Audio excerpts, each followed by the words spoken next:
Just like at church. You know?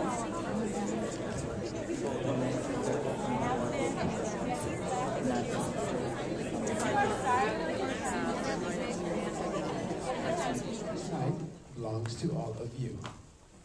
Thank you guys for being here today.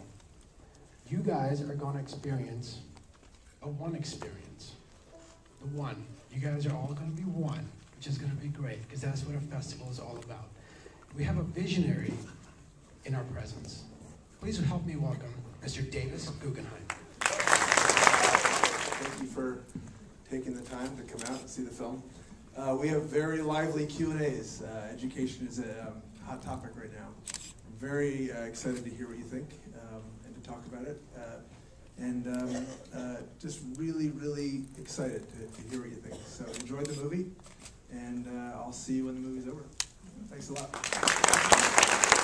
It is like breaking the ceremony, not just because they're doing it, but they're shattering a belief, a system of beliefs that I think people like me felt, that those kids can't learn, that those parents don't care. When you meet the kids in this movie, you realize they're just like your kids. And when you meet the parents in this movie, you realize they're just like us. They have the same aspirations we do. And really, the fact that we actually have the ingredients to success means that I'm hopeful. It just takes political will. It takes people, regular people, demanding change. And that's why we have a movie. People like us tonight seeing the movie and saying, we need change. I'm interested to hear if your opinions on schools and where sort of your understanding of where we need to go with schools came from. If it came through the film, or where did you come to your own conclusions? You mean, what have I learned in the making of the film? In the making of the film, or I mean, the film has a very makes a very clear point. How did you come to that? Was it in the making of the film? Was it before? It goes back to, I moved to Hollywood to become a Hollywood director. My father made documentaries, made social justice documentaries, and I didn't want anything to do with that. I have a friend who said the best way to make God laugh is to tell him your plans. And I was going to direct this movie, Training Day. If you remember this movie, Training Day? And I had found the script, I sold it to Warner Brothers, and I fought to get Denzel Washington in the movie.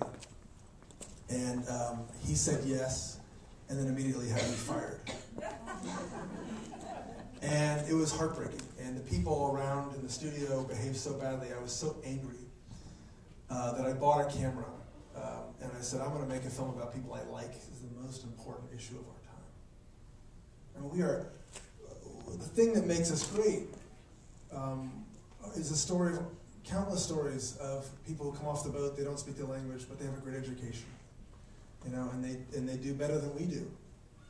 But the other story is that there are millions of kids that have big dreams just like ours that we fail. And when you see that, it changes you forever.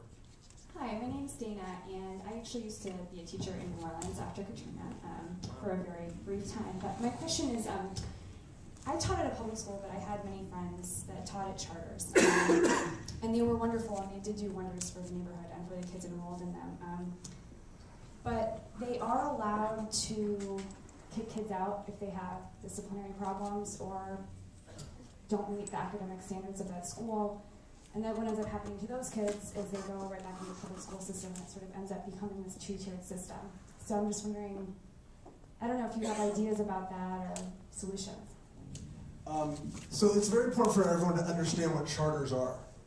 You know, some people say they're the silver bullet, they're the miracle that's going to save everything. And some people say that they're destroying our schools. Neither is true. Charters are an experiment that started in the 90s, started here in Minneapolis.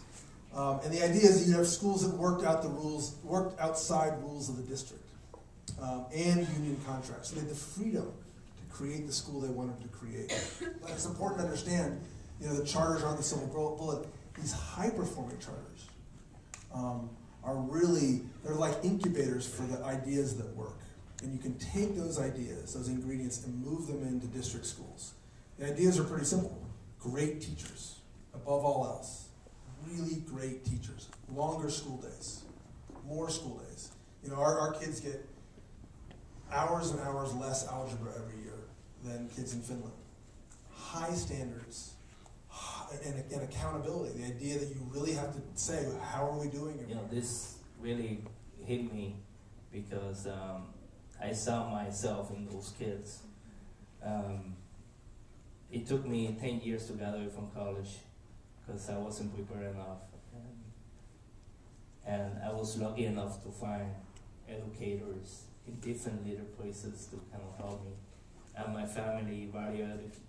I struggled, but I didn't know what to do for a living. And somehow I ended up coming there. I ended up working with students. And it hurts me to see kids in high school still with the same face as these little kids. And they have a faith, nobody believes in them, the system, it's like, how come nobody takes care of them? Just like, I feel like, wow, this is supposed to change. And I hope it doesn't continue repeating because it's a disaster. One of the big problems is that people don't know what the situation is. And in some of these neighborhoods, the schools have been not working for 40 years. So kids think that that's what they deserve.